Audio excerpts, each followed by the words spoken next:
구약 성경 여러 선지자 중에서도 예레미야는 눈물의 선지자라 불려집니다. 예레미야서 곳곳에 그의 탄식과 눈물이 발견되기 때문입니다. 예레미야가 그렇게 울었던 이유는 크게 두 가지가 있었습니다. 하나는 하나님의 뜻을 전하는 것이 참 힘들었기 때문입니다. 하나님의 말씀을 전하면 전할수록 백성들에게 모욕과 살해의 위협을 그는 받았습니다. 또 다른 하나는 나라가 죽어가는 것을 보는 것이 참 괴로웠기 때문입니다. 하나님의 심판으로 악인도 의인도 할 것 없이 백성들이 죽임당하고 포로로 잡혀가는 것을 그는 보았습니다. 바로 예레미야는 하늘과 땅 사이에서 하나님 편에서도 속상하여서 울고 백성들 편에서도 마음이 아파 울며 죽어가는 나라를 끌어안고 그렇게나 울었던 것입니다. 저는 24년 올해를 시작하며 우리 교회가 예레미야와 같은 교회가 되기를 바랬습니다. 코로나 이후에 불확실하고 불안하고 불행한 시대 속에서 더욱이 대구 소망교회가 직면했던 과거의 아픔 앞에서 우리가 함께 표어를 세워 합심하여 기도에 힘쓸 때에, 함께 기도하며 울 때에 하나님께서 능력 가운데 우리도 새롭게 하시고 대구도 새롭게 하시고 대한민국도 새롭게 해주시기를 소망하며 한 해를 시작했습니다. 그렇게 열심히 달려왔더니 벌써 송년주일입니다. 그런데 송년주일을 맞이하며 한 해를 돌아보며 괜히 마음이 슬퍼집니다. 나라를 돌아보면 의대 정원 확대가 발표됐고 전공의 파업으로 의료 공백이 있기도 했습니다. 북한이 밤사이에 오물 풍선을 날려보내어 참 북과 남 사이에 긴장감이 고조되기도 했습니다. 때론 파리 올림픽도 있었고 한강 작가가 한국 최초로 노벨 문학상을 받기도 했습니다. 러시아 우크라이나의 전쟁은 계속됐고 북한군이 그 땅에 죽음의 땅에 파병되었다는 소식도 있었습니다. 미국 대선에는 도널드 트럼프가 당선되어 제2기가 시작되었습니다. 무엇보다 2024년을 떠올릴 나라의 한 가지 사건을 꼽으라면 45년 만에 우리나라에 선포된 비상계엄입니다. 이로 인해 대통령 탄핵 소추안이 가결되었고 그 직무를 대행한 국무총리도 다시금 탄핵을 받게 되었습니다. 교수신문에서 전국 대학 교수들이 뽑은 2024년 올해의 사자성어로 도량 발호를 발표했습니다. 그 뜻이 제멋대로 권력을 부리며 함부로 날뛰다라는 뜻을 가집니다. 여러분, 한 해를 이렇게 돌아보았더니 어떠십니까? 좋은 일이 전혀 없었던 것은 아니지만 한 해간 갈등, 도발, 전쟁, 위기, 계엄령, 도량, 발호와 같은 단어를 우리가 접하면서 참 많이 긴장하고 불안해하고 걱정하며 한 해를 보냈던 것 같습니다. 어느 때보다 합심하여 기도에 힘쓴 2024년이었는데 나라가 뭔가 많이 바뀌지 않은 듯 보입니다. 여전히 그대로인 것 같은 대한민국입니다. 또한 교계를 돌아보면 이런 시대 속에서 한국 교회들이 연합하여 10월 27일 광화문에서 나라를 위한 연합 예배와 큰 기도회를 드리기도 했습니다. 회개의 고백을 함께 드린 것이 더할 나위 없는 참 기쁜 일이었지만 그것이 일회적인 행사가 아니라 우리의 삶으로 연결되기 위해서는 그 모인 곳뿐만 아니라 흩어진 곳에서도 그렇게 나아가기 위해서는 더 큰 노력이, 많은 시간이 앞으로도 필요하겠다라는 생각이 듭니다. 또 다른 한편으로 우리가 속한 대한예수교 장로회 통합 측의 총회장 목사님께서 도량 바로 제멋대로 권력을 부리며 함부로 날뛰다가 비윤리적인 문제로 불명예스럽게 물러나는 것을 보면서 안타까움을 금할 수가 없습니다. 사회의 선한 영향력을 회복하는 교회가 되는 것과 동시에 교회와 교단 그 스스로 안에서 자정되어야 할 영역이 아직까지도 많은 것을 이렇게 살펴보면서 교회가 진정 우리가 갈 길을 다 갈 수 있을까? 그런 질문이 생겨납니다. 여러분, 어디 밖으로만 그렇겠습니까? 한 해간 우리 스스로를, 제 안을 돌아볼 때에 그것 역시 마음이 편하지가 않습니다. 작년 23년을 마무리하고 24년을 시작하며 작성하였던 기도 응답 청원서를 얼마나 붙들고 여러분 기도하셨던가요? 신앙생활의 헌신과 가정과 직장에서의 다짐은 여러분 얼마나 깨어 지키셨던가요? 하나님과 사람 앞에서 얼마나 정직하고 거룩과 순종의 내 십자가를 우리는 지고 여기까지 왔습니까? 여러분 100점 만점에 스스로에게 몇 점을 주고 싶으십니까? 스페인 작가 로페 데 베가가 쓴 내일이라는 시가 있습니다. 주보 1면에도 실려져 있는데 그가 이런 고백을 합니다. 주여, 걱정을 놓지 못하는 나는 무엇입니까? 당신은 나를 찾으시고 내 문 앞에서 몸에 나쁜 이슬에 젖어 기다리시며 음산한 겨울밤을 거기서 새시는데, 오, 얼마나 자주 그 슬픔의 목소리에 나는 대답했던가요? 내일 우리는 열겠습니다 라고. 그리고 그 내일이 오면 나는 또 말했습니다. 내일이라고요. 로페 데 베가는 스페인 문학의 황금 시대를 이끌었던 사람입니다. 연극의 대중화에 큰 공헌을 하였던 사람이지요.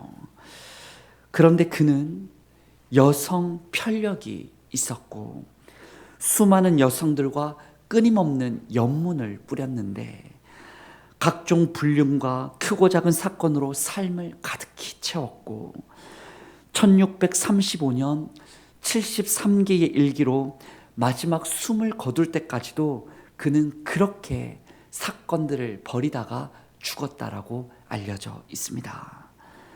그의 인생이 담긴 시가 바로 이 내일이라는 시인 겁니다.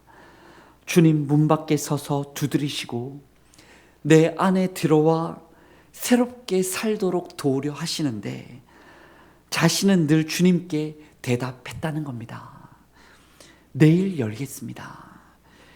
내일 변화되겠습니다. 내일부터는 이성의 문제를 정리하겠습니다. 그러고서 내일이 되면 또다시 말했다는 거예요. 내일부터 달라지겠습니다. 여러분, 로페 데 베가의 그 모습이 혹여나 우리의 모습은 아니었습니까? 내일 할게요 라고 말하다가 어느새 2024년이 끝나가고 있습니다. 이제 2025년을 맞이해야 하는데 뭔가 힘이 나지 않습니다. 나라의 일도, 교계의 일도, 나 개인과 가정의 일도 새해가 되어도 뭐가 달라질 수 있을까? 우리는 질문이 생깁니다. 그 사실이 참 슬픈 겁니다. 오늘 본문에 예레미야가 바로 그런 상황에 놓여 있습니다. 그렇게 백성들에게 하나님의 말씀을 전했고, 그렇게 울며 백성과 나라 위해 하나님께 기도했는데, 그가 지금 어디에 있냐면 어디에 있습니까? 본문 1절의 말씀을 보았더니 그는 시위대 뜰에 갇혀 있습니다. 그렇게 애를 썼는데 왕궁 안에, 감옥 안에 갇혀 있습니다. 당시 나라의 상황은 남유다의 마지막 왕 시드기야가 즉위한 지 약 10년쯤 되던 해입니다. 그리고 강대국 바벨론의 왕 느부갓네살이 즉위한 지 약 18년이 될 때쯤입니다. 세계사를 보면 그때에 느부갓네살이 남유다를 정복하기 위해 총력전을 벌이고 있던 그때이고, 실제로 남유다는, 그 나라는 풍전등화, 바람 앞에 있는 등불과 같이 꺼질 것 같은 멸망하기 직전의 상황이었습니다. 바로 그때 예레미야는 갇히기 전에 그렇게나 열심히 하나님의 뜻을 전했습니다. 어느 날에는 성전 뜰에 서서 백성이 하나님의 말씀에 순종하지 않고 있으니 성전이 세계 모든 민족의 저주거리가 되게 될 것이라고, 이 나라가 망하게 되었다라고 선포를 했습니다. 그러나 종교 지도자들과 백성들은 아니 어찌 그런 예언을 할 수 있느냐며 예레미야가 죽어 마땅한 놈이라고 저주합니다. 또 어느 날은 자신의 목에 줄과 멍에를 걸고서 짐승에게 동물을 길들이기 위한 것을 걸어두고서 걸어다니며 말했습니다. 이방 여러 나라에 온 사신들에게, 왕과 백성들에게 말했습니다. 하나님이 모든 땅과 짐승을 바벨론 느부갓네살 왕에게 이렇게 맡겼다. 그러니 그에게, 바벨론에게 순응하면, 하나님의 진노를 인정하면, 그 바벨론에게 항복하고 그 시대를 맞이하면 칼과 기근과 전염병은 피하고 이 멍에를 잠시 메고 있다가 진실로 장차 풀려날 것임을 예레미야는 예언합니다. 그런데 그렇게 퍼포먼스를 하며 예언하는 예레미야의 말을 아무도 듣지 않는 겁니다. 이방 나라에서 왔던 사신들도, 왕도, 선지자들도 듣지 않는 겁니다. 오히려 거짓 선지자들은 말하기를 우리는 바벨론에게 잡혀가지 않을 거다. 금세 상황은 나아질 것이다. 왜 예레미야 너는 거짓말을 하고 있냐며 예레미야를 그렇게나 못마땅해 했습니다. 또 어느 날에 예레미야는 먼저 바벨론에게 포로로 잡혀가고 말았던 사람들에게 편지를 보냅니다. 지금 이 바벨론이 하나 진군해 오고 있었습니다. 이제 남은 것은 예루살렘 성. 그 전에 잡혀갔던 수많은 사람들이 있었고, 그 사람들에게 편지를 쓰기를 그곳에서, 바벨론에서 얼른 나오려고 하지 말아라. 오히려 거기서 순응하고, 거기서 기도하고, 거기서 하나님을 찾고, 거기서 역사하신 하나님을 기다리라고 편지를 써서 보내줍니다. 그렇게 말씀에 순종하면 70년이 지나면 하나님께서 포로에서 귀환시켜 주실 것이다라고 약속의 편지를 씁니다. 하나님의 생각은 평안과 미래와 희망이니 그 하나님께로 돌아오라고 편지를 씁니다. 그런데 여러분, 그 편지에도 아무도 그의 말에 귀를 기울이지 않습니다. 오히려 그 포로로 잡혀갔던 사람 중에 어느 한 제사장이 어찌 이런 편지를 쓸 수 있는가 싶어가지고 다시금 예루살렘에 소식을 보내서 예레미야가 이런 짓거리를 하고 있다라며 알려주고, 그랬을 때에 그 예루살렘에 남아있던 거짓 선지자들은 거짓말하지 말아라며 2년 안에 저 포로로 잡혀갔던 백성들이 돌아오게 될 것이고 이 나라는 결국에 지지 않고 살아남을 것이다라고 예언을 합니다. 그리고 그렇게 예레미야의 말을 듣기 싫어했던 왕과 사람들이 결국에 그를 감옥에, 시위대 뜰에 쳐넣게 된 겁니다.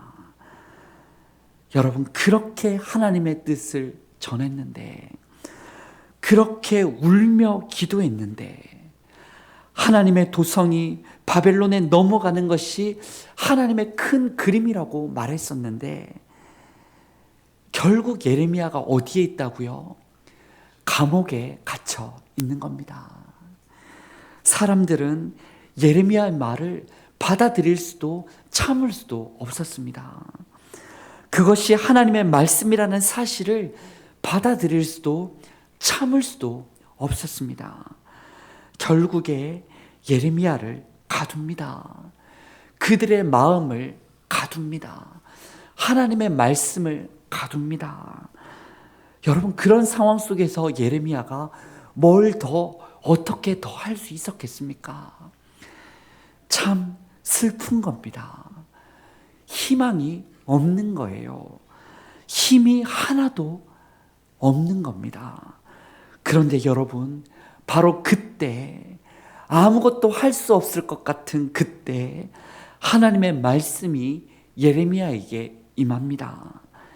예레미야가 할 수 있는 것이 없는 그때에, 왕과 나라도 바벨론 앞에 할 수 있는 것이 하나도 없는 그때에, 지금까지 말씀의 사역과 기도가 아무 소용없이 느껴지고 앞이 보여지지 않는 그때에 하나님의 말씀이 임합니다.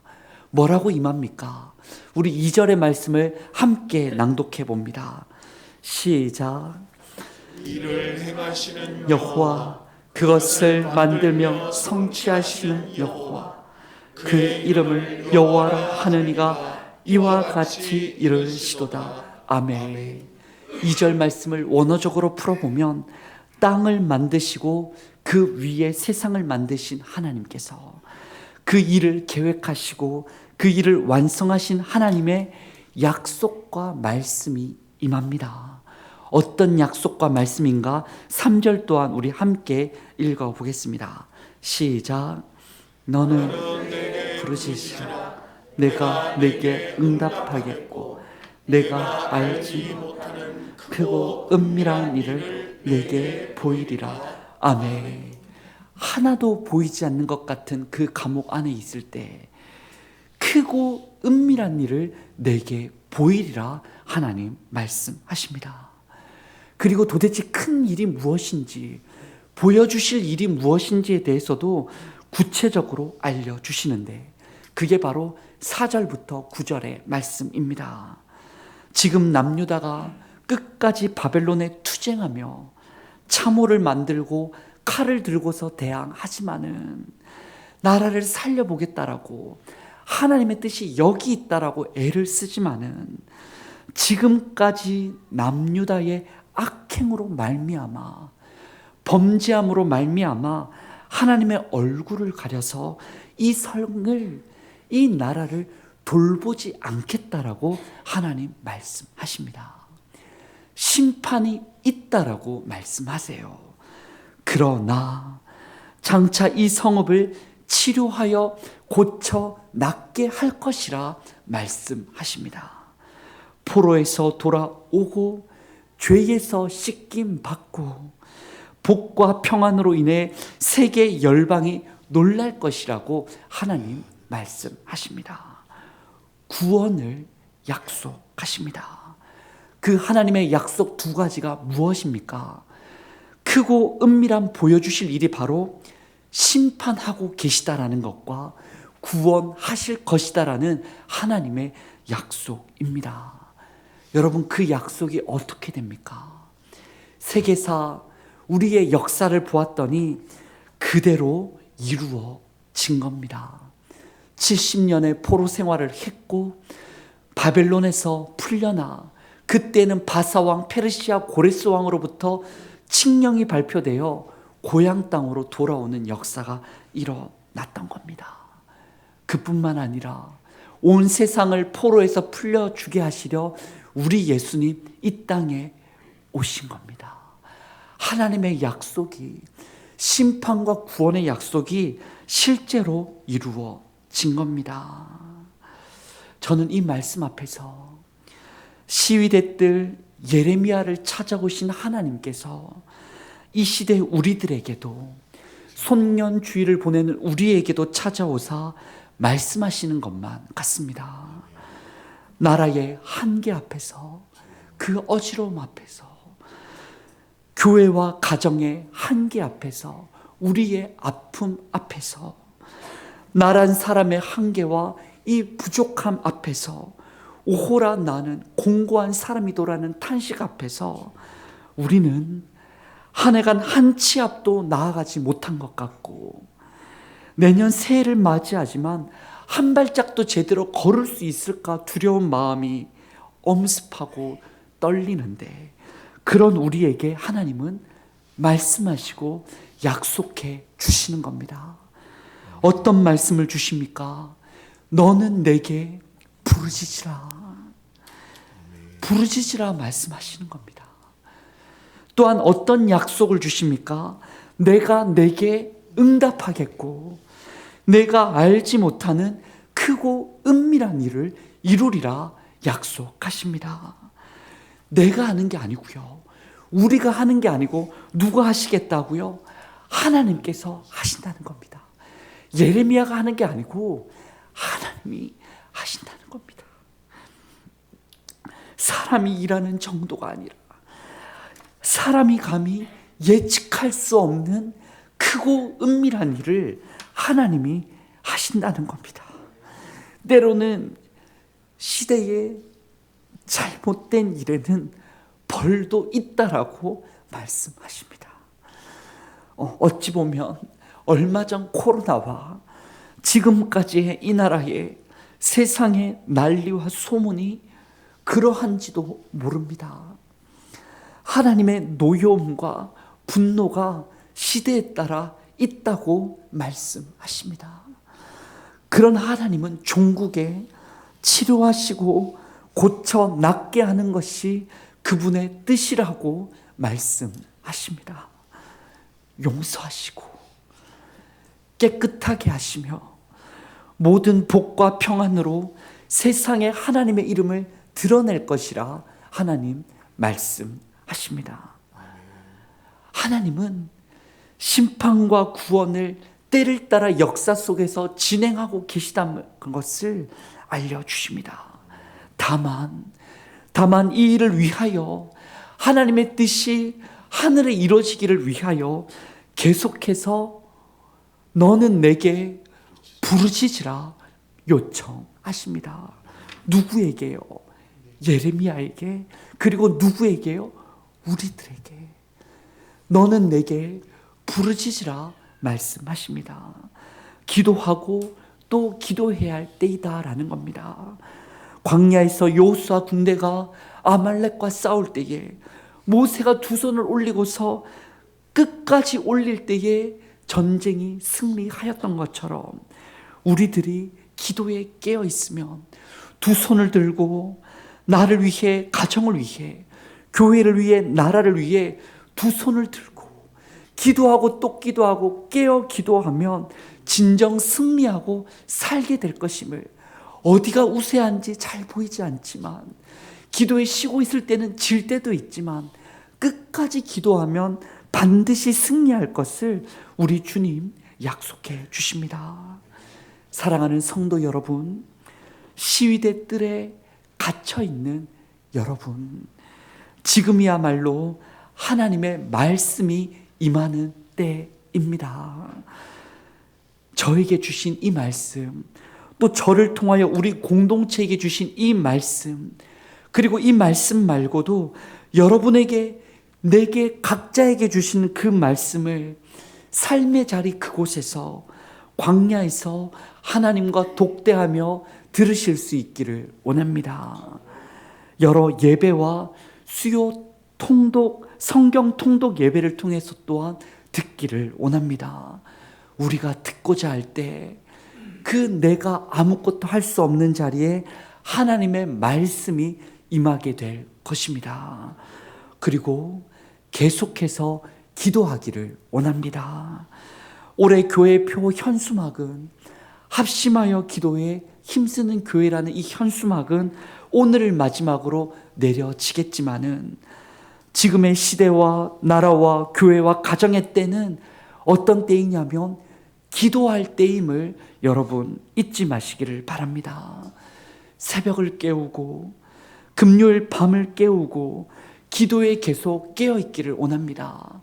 지난 한 주간 우리가 읽었던 광야를 읽다의 적용과 핵심이 챕터마다 말한 것이 매일마다 기도에 말씀에 깨어있자라는 것이 아니겠습니까? 우리가 깨어있는 만큼 나라가 깨어날 수 있습니다. 우리가 살아있는 만큼 가정이 살아날 수 있습니다. 우리의 기도에 책임이 있음을 잊지 마시기를 바랍니다.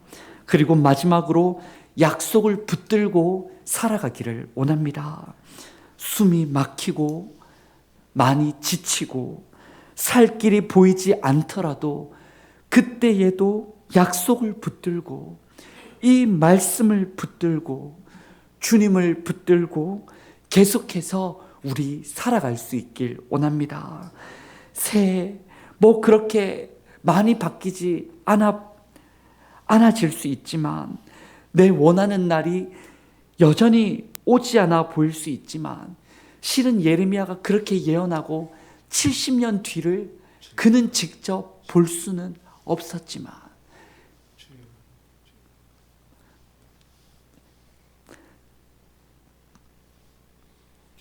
결국 예레미야는 그렇게 예언하다가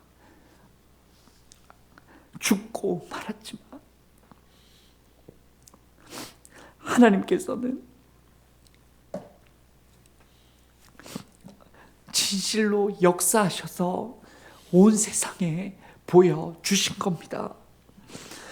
롯베대 베가와 같은 우리를 새롭게 해 주시는 겁니다.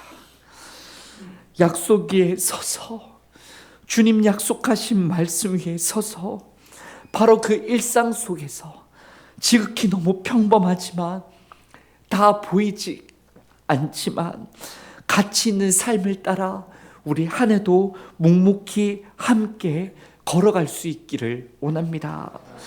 진실로 우리가 말씀을 먹고 기도로서 그분의 뜻을 듣고 약속을 붙들고 한 걸음 한 걸음 걸어 나아갈 때에 2025년 새해에 우리의 인생과 신앙에 어떤 광야가 있을지라도 문제없이 끝까지 생명 가운데 건너가게 될 줄 믿습니다.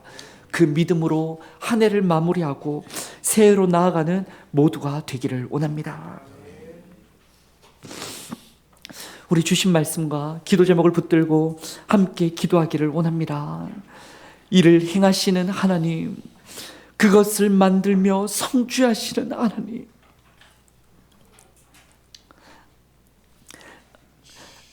아직도 갇혀있는, 아직도 닫혀있는 한국교회와 그리스도인들 위해 하나님의 말씀이 임하옵소서.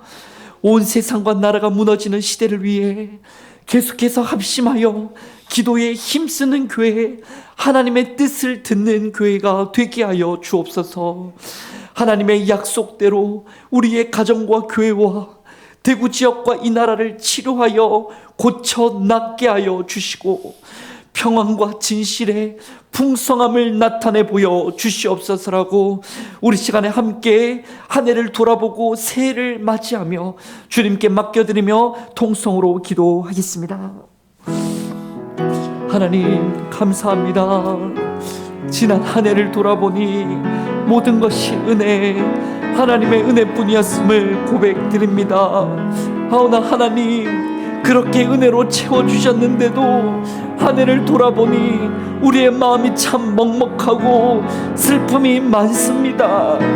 나라가 이렇게나 어지러운 것에 우리의 기도가 어디에 있었나 싶고, 교계가 이렇게 어지럽고 교회가 좀처럼 변하지 않는 것에 우리는 속상함을 느끼며 나란 사람과 교회, 우리의 가정이 여전히 아직도 부족하고 공고하고 참 낙담하고 있는 것을 볼 때 주님의 그 도우심이 언제나 올까 싶은 의심과 걱정, 두려운 마음이 듭니다. 하오나 하나님, 지금도 하나님께서 살아계신 줄 믿습니다. 삼위일체 하나님께서 역사하시는 줄 믿습니다. 하나님의 은혜가 우리 가운데 있는 줄 믿습니다. 바로 이와 같은 때에 말씀하시는 줄 믿습니다. 바로 지금 우리가 부르짖어야 할 때인 줄 믿습니다. 장차 반드시 약속을 붙들고 걸으면 그날을 보게 될 줄 믿습니다. 우리가 다 보지 못하더라도 주님 그날을 세상에 보여주실 줄 믿습니다. 약속 따라 나아가게 하시고 주님의 뜻을 붙들고 흔들리지 않고 든든히 세워지는 우리 교회, 우리 성도 되게 하여 주시옵소서.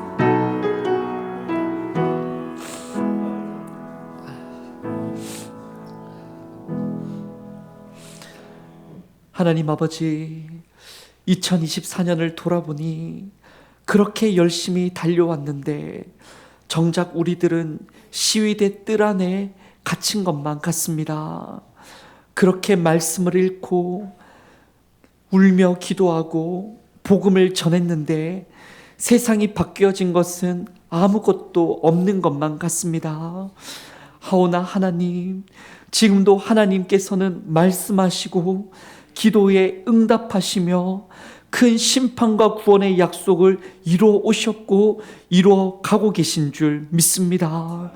그 믿음으로 올 한 해를 잘 마무리하고 새해를 뜨겁게 열게 하여 주시옵소서. 진실로 우리 나라와 교회와 가정을, 우리 성도들을 치료하여 고쳐 낫게 하여 주옵소서. 예수님의 이름으로 기도드립니다. 아멘.